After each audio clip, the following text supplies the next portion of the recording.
Welcome back to Breakfast. The government is asking for your feedback on the warrant of fitness system as part of wider reforms being considered over vehicle licensing.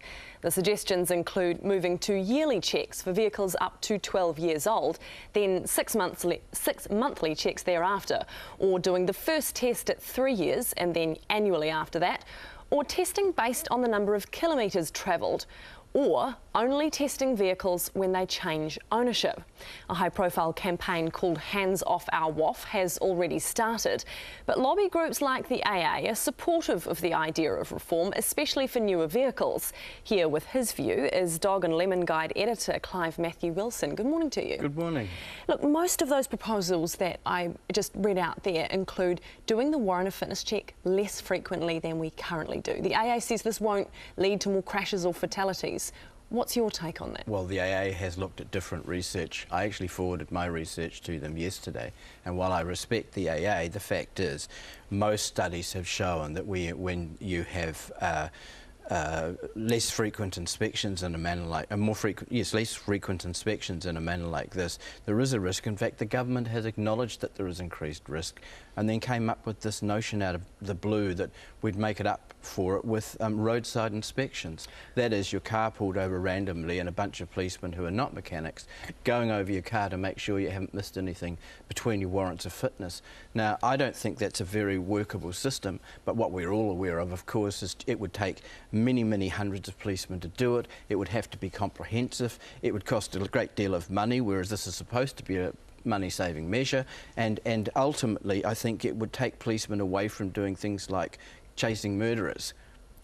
Sure, but most crashes on our roads are due to drink driving, speeding, unsafe driving. How many crashes are actually associated with the car not being up to spec? Well, according to the studies that I've studied, and they're very respectable studies and the government has them themselves, it's anything up to 24%.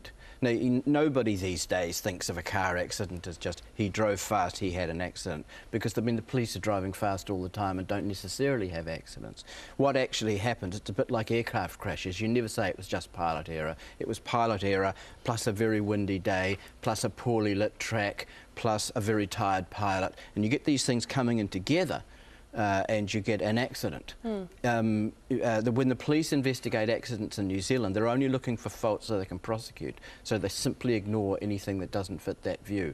As a result, we've got this basically ridiculous notion that vehicle factors only affect a tiny percentage of accidents. So you think that the statistics basically misrepresent reality? That's correct. If I can take you though back to what the AA was saying, they were saying that of those that are related to vehicle faults, about 40% of those vehicles didn't have warrants of fitness anyway. Well, so are there not a whole number of cars and owners that fall outside these rules? Well, that's exactly right. About 10% of the vehicle fleet has no warrant of fitness, which just makes this whole thing ridiculous in the first place, because as the AA have quite rightly pointed out, they're the ones most likely to have an accident.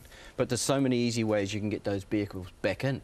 They're quite often, you know, picture yourself, you're a mother with 2 children, you split up with your husband, you can barely pay the rent, you're looking around for a job, your warrant falls due and your rent falls due on the same day, so you don't get a tyre. Because you've got a tyre, you don't have a warrant. Because you don't have a warrant, you can't register it. Because you don't have either of them, you start getting $400 worth of tickets. But might that be improved if you were doing it once a year rather than every 6 months? For example, no, because they're going to be failing them for more. It's not rocket science. So they are going to test them harder because they've got to last a longer time? That's exactly time. But not only that, but the whole system is set up for people on quite reasonable incomes with quite new cars, and it simply fails outside those groups. What about mileage? Because, you know, if you don't drive your car that often, is there necessarily going to be that many faults with it every 6 months versus, you know, some people might do 4 times as much as the average mileage in a 6-month period? Well, that's right, and that's why you need a system basically like the one that we've got.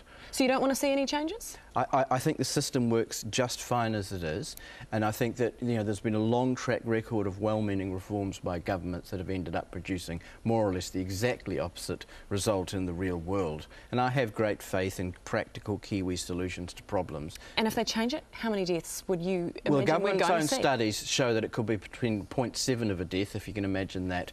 And if you take it up to the very worst level, it's over 80 a year. I'm not saying it's going to be over 80 a year, but don't you wish that the government But one engineers death is too had... many. Yeah, and don't you wish that the government engineers in Christchurch had been a bit more paranoid about the likely effects of an earthquake, and instead of going, it'll probably be okay. Look, thank you very much for your time this morning and discussing this issue. That is Clive Matthew Wilson, the editor of the Dog and Lemon Guide, and this has certainly got some people exercised in some quarters, so we'd love to hear what you think. Are you happy with the way that the Warrant of Fitness regime is done currently, or would you like to see some changes? Let us know, honestly. Facebook, text, you can email us as well, or just tweet us.